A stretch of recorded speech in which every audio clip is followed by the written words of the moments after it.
ప్రపంచవ్యాప్తంగా హిందువులందరూ తలదించుకుండేలాగా మన ముఖ్యమంత్రి చంద్రబాబు నాయుడు గారు 40 ఏళ్ల ఇండస్ట్రీ అనే ఆయన ఈరోజు చేసిన గతంలో తిరుమల మీద చేసిన వ్యాఖ్యలకి ఈరోజు తలదించుకునే పరిస్థితి ఏర్పడింది.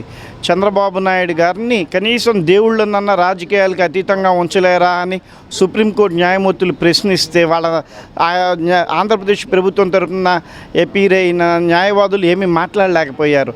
మీ దగ్గర ఏం ప్రూఫ్ ఉండి మీరు ఇట్లాంటి ఆరోపణలు చేశారు అని వాళ్ళు అడిగితే దానికి కూడా ఎటువంటి సమాధానం చెప్పలేక నీళ్లు నమ్మలేరు ఈరోజు సుప్రీంకోర్టులో వాళ్ళ న్యాయవాదులు. సుప్రీంకోర్టు హిందూ ప్రజలందరూ తలెత్తుకుండేలాగా ఈరోజు వ్యవహరించిందని చెప్పి మనం భావించవచ్చు. తిరుమల విశిష్టతని పెంచింది. తిరుమల విశిష్టతను ఏదైతే తగ్గించే వ్యాఖ్యలు గతంలో చంద్రబాబు నాయుడు గారు చేసి సంప్రోక్షణ ప్రక్షాళన అని చెప్పి పవన్ కళ్యాణ్ గారు చేసిన కార్యక్రమాలన్నింటినీ కూడా ఈరోజు సుప్రీంకోర్టు చేసిన వ్యాఖ్యలతోటి ఏమి చేయాలి, దాన్ని వెనక్కి తీసుకోవాలా అన్న పరిస్థితి టీడీపీ జనసేనలో ఏర్పడింది. అట్లానే బీజేపీ వాళ్ళు ఎవరైతే నానా కూతలు కూస్తూ ఏది పడితే అది మాట్లాడి చంద్రబాబు నాయుడు గారు మాటలు నమ్మి జగన్ గారిని నా మతం మానవత్వం అన్న జగన్ గారిని తప్పుబట్టారో వాళ్ళందరూ కూడా ఇప్పుడు సుప్రీంకోర్టుకి ఇంప్లీడ్ అయ్యి ఏం సమాధానం చెప్తారో చెప్పండి. చంద్రబాబు నాయుడు ఇప్పుడన్నా తను చేసిన తప్పును ఒప్పుకొని ఒక అఫిడవిట్ సుప్రీంకోర్టులో వేసి తెలిసి తెలియక నేను ఈ మాటలు మాట్లాడాను అని చెప్పి సుప్రీంకోర్టులో కనుక ప్రమాణ పూర్తిగా చెప్తే ఈ కేసు క్లోజ్ అవుతుంది. హిందూ ప్రజలందరికీ కూడా ప్రపంచవ్యాప్తంగా తలెత్తుకుండేలాగా తిరుమల విశిష్టతను పెంచేలాగా ఉంటుంది.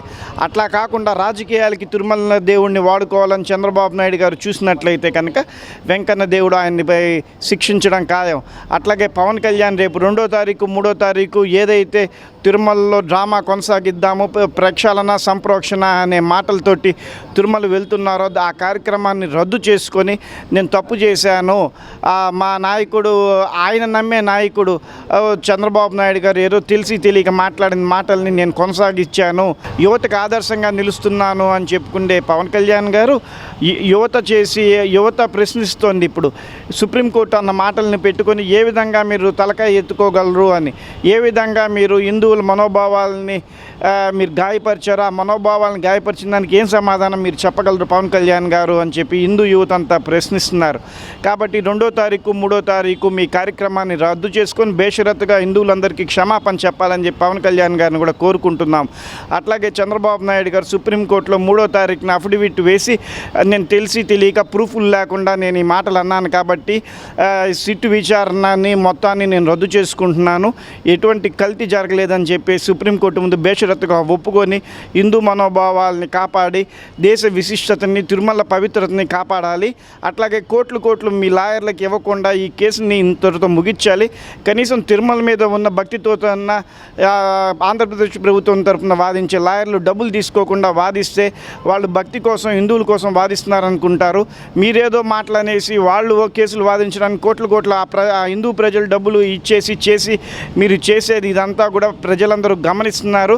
కాబట్టి సుప్రీంకోర్టు అన్నట్టుగా దేవుళ్ళని రాజకీయాలకి వాడద్దు, తిరుమల వెంకన్న దేవుడిని మీరు రాజకీయాలకి వాడిన దానికి బేషరతుగా క్షమాపణ చెప్పాలని చెప్పి రాష్ట్ర వ్యాప్తంగా ఉన్న హిందువులు, దేశవ్యాప్తంగా ఉన్న హిందూ సానుభూతిపరులు, ప్రపంచవ్యాప్తంగా ఉన్న హిందూ సింపథైజర్స్, భక్తులు అందరూ కూడా మిమ్మల్ని డిమాండ్ చేస్తున్నారు చంద్రబాబు నాయుడు గారు, పవన్ కళ్యాణ్ గారు. హిందూ ధర్మం మీద, హిందూ గుళ్ళ మీద మీకు ఏ మాత్రం నమ్మకం ఉందో, మీకు ఏ రకమైనటువంటి ఇది ఉందో మీరు చూడాలి. ఈ ఫోటో ఒక్కసారి చూపించండి.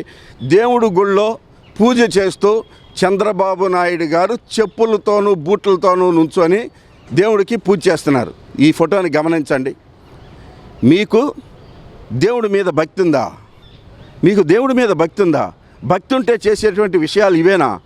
జగన్మోహన్ రెడ్డి గారు పాదయాత్ర కంప్లీట్ చేసుకొని వెంకటేశ్వర స్వామి దర్శనం చేసుకోవటానికి కింద నుంచి చెప్పులు లేకుండా ఈ మెట్లన్నీ ఎక్కి వెళ్ళి పైకి దర్శనం చేసుకొని వచ్చారు. ఏ రోజన్నా ఆయన చెప్పులతో దర్శనం చేసుకోవటం లాంటిది మీరు చూసారా? మీ ఫోటో చూపిస్తున్నాను. ఇది చంద్రబాబు నాయుడు గారు మీరు చెప్పులతో పూజ చేస్తున్నటువంటి ఫోటో. మీకు దేవుడి మీద భక్తి ఉందా? మీరు ఆయన డిక్లరేషన్ మీద సంతకం పెట్టమని అడుగుతున్నారా?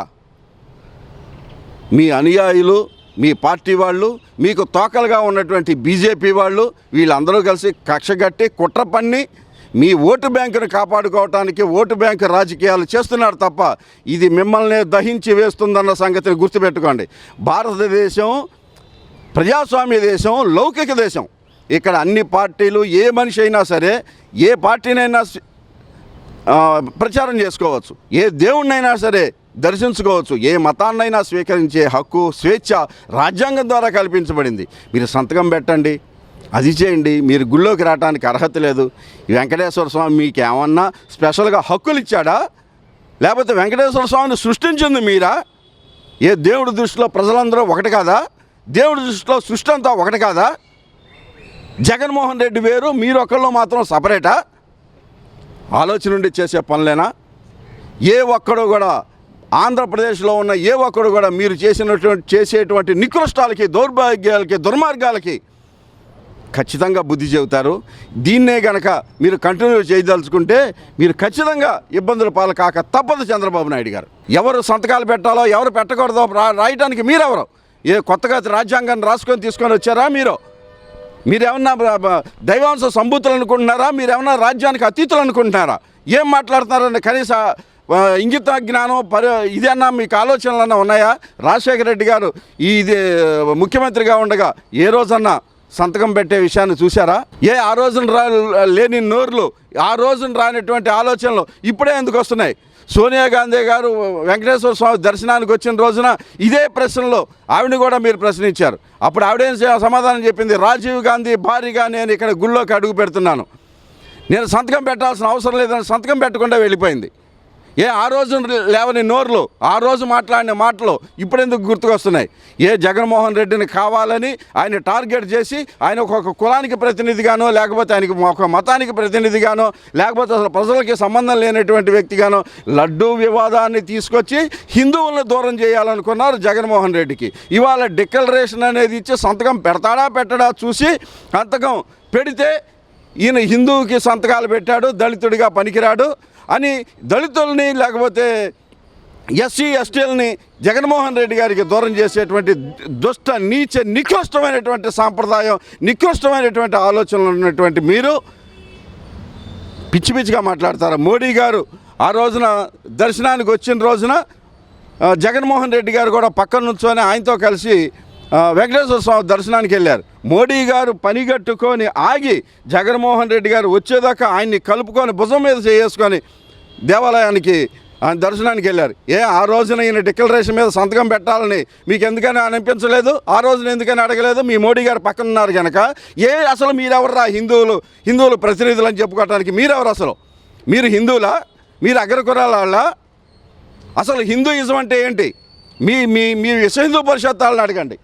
హిందూయిజం హిందూ అనంటే ఒక సాంప్రదాయం అని, ఒక మార్గం అని చెప్పేది మీరు. అవసరం వచ్చినప్పుడు ఏంటి హిందూ అనేది, మతం అనేది ఇప్పుడు గుర్తుకొస్తుందా మీకు? జగన్మోహన్ రెడ్డి గారిని మా మాటలో అనేటప్పుడు ఇవి గుర్తుకొస్తున్నాయా? హిందూయిజం అనేది ఎక్కడా లేదు, హిందూ అంటే ఓ మార్గం అని అర్థం అని విశ్వ హిందూ పరిషత్ వాళ్ళు, ఆర్ఎస్ఎస్ వాళ్ళు ఎన్ని సందర్భాల్లో చెప్పారు? ఆ మాట ఇది మార్గం కాదా?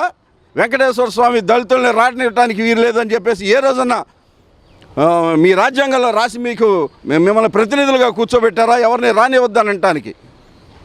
దళిత గోవిందాన్ని అమలు చేసి వెంకటేశ్వర స్వామినే వెంకటేశ్వర స్వామి దగ్గరికి దళితుల్ని రావటానికి మీలాంటి దుర్మార్గులు అడ్డం పడతారేమో అనే ఉద్దేశంతోనే దళిత గోవిందాన్ని అమలు జరిపి వెంకటేశ్వర స్వామిని దళితవాడల్లోకి తీసుకెళ్లి కళ్యాణాలు జరిపించినటువంటి చరిత్ర రాజశేఖర రెడ్డి గారిది, జగన్మోహన్ రెడ్డి గారిది. ఆయన గురించి మీరు మాట్లాడేవాళ్ళ? గిరిజన గోవిందం అని చెప్పేసి గిరిజన వాడల్లోకి తీసుకొని వెళ్ళి కళ్యాణాలు జరిపించినటువంటి చరిత్ర రాజశేఖర రెడ్డి గారిది, జగన్మోహన్ రెడ్డి గారిది. కాశ్మీర్లో గుడి కడుతున్నారు, పంజాబ్లో గుడి కడుతున్నారు, ఉత్తరప్రదేశ్లో అయోధ్యలో కూడా వెంకటేశ్వర స్వామి గుడి కడుతున్నారు. ఇవన్నీ జగన్మోహన్ రెడ్డి గారు చేస్తున్నటువంటి ఆలోచనలు. ఈయన గురించి డిక్లరేషన్ మీద సంతకం పెట్టాలంటారా? మీరెవరు మాట్లాడటానికి, మీరెవరు అడగటానికి? గుళ్ళోకి రావటానికి మీరేమో పెద్ద ముత్తైదులా? మీరేమన్నా అగ్రకులంలో పుట్టినటువంటి వాళ్ళ?